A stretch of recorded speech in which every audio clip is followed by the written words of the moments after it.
Hi అండి, welcome to స్వయం పాకం. ఈరోజు రెసిపీ వచ్చేసి క్యారమల్ పాప్కార్న్ అండి.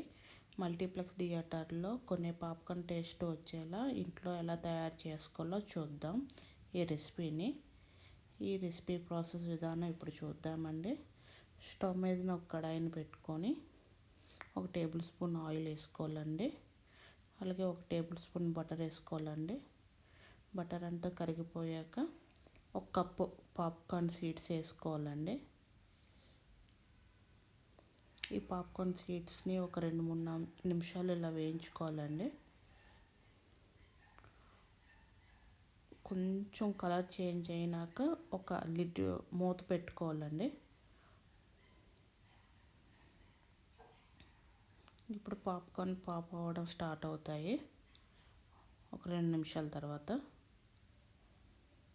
ఇదిగోండి, పాప్కార్న్ పాప్ అవ్వడం స్టార్ట్ అయినాయి.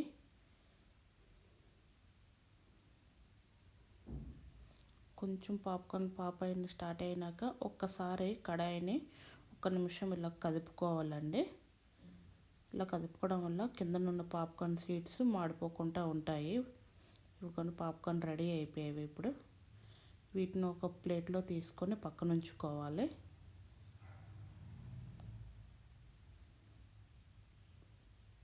ఇప్పుడు స్టవ్ మీద ఒక ప్యాన్ పెట్టుకొని ఒక 3/4 కప్పు వరకు పంచదారని వేసుకోవాలండి. ఇలా పంచదార వేసిందని కదపకుండా ఒక 5 నిమిషాలు అలా వదిలేయండి. 5 నుంచి 7 నిమిషాలలో పంచదార ఇలా కరగడం స్టార్ట్ అవుతుంది. ఇలా కరగడం స్టార్ట్ అయినప్పుడు గరిటెతో ఇలా కలుపుకోవాలండి. పంచదార అంతా మెల్ట్ అవుతుంది. ఇలా కలుపుతూ ఉంటే పంచదార అంతా మెల్ట్ అవుతుంది. ఇదిగోండి, పంచదార ఈ విధంగా మెల్ట్ అవుతుంది. ఇప్పుడు ఇందులోనూ 1 టేబుల్ స్పూన్ బటర్ వేసుకోవాలండి.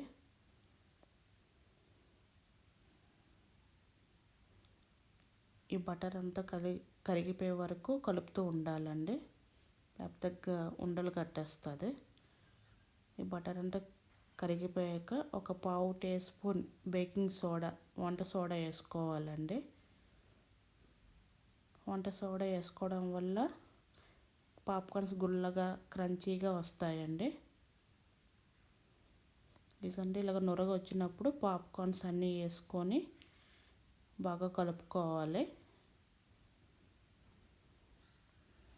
పాప్కార్న్ వేసిన వెంటనే క్యారమెల్ సాస్ పాప్కార్న్స్ పట్టేటట్టుగా బాగా తిప్పుతూ కలుపుకోవాలి. స్టవ్ లో ఫ్లేమ్లో ఉంచుకోవాలండి. సిమ్లో ఉంచేసి కలుపుకోవాలి. అన్నీ మిక్స్ అయిపోయాక స్టవ్ ఆఫ్ చేసుకోవాలండి. పైవి కిందకి తిప్పుతూ కలుపుకోవాలి.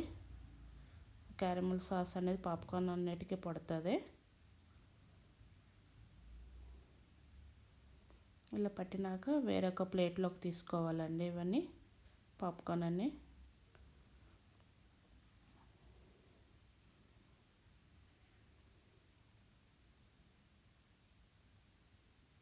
వేరొక ప్లేట్లో ఇలా తీసుకున్నాక ప్లేట్ అంతా ఇలాగ స్ప్రెడ్ చేసుకోవాలండి. ఇలాగ ఒక 5 నిమిషాలు ఉంచేస్తే పాప్కార్న్ అన్నీ చల్లగా అయిపోతాయండి. చల్లగా అయిపోయాక ఇలా తీసేసి తీసుకోవడమేనండి. ఇదిగోండి, ఈజీగా పైకి లేసి వచ్చేస్తాయి పాప్కార్న్స్ అనేవి. ఇలా ఒక్కొక్కటి తీసుకుంటే ఈజీగా ఊడిపోతాయండి. ఇంతేనండి, క్యారమెలైజ్ పాప్కార్న్. ఈ రెసిపీ మీకు నచ్చినట్టయితే లైక్ చేయండి, షేర్ చేయండి, నా ఛానల్ని సబ్స్క్రైబ్ చేసుకోండి. Thank you for watching.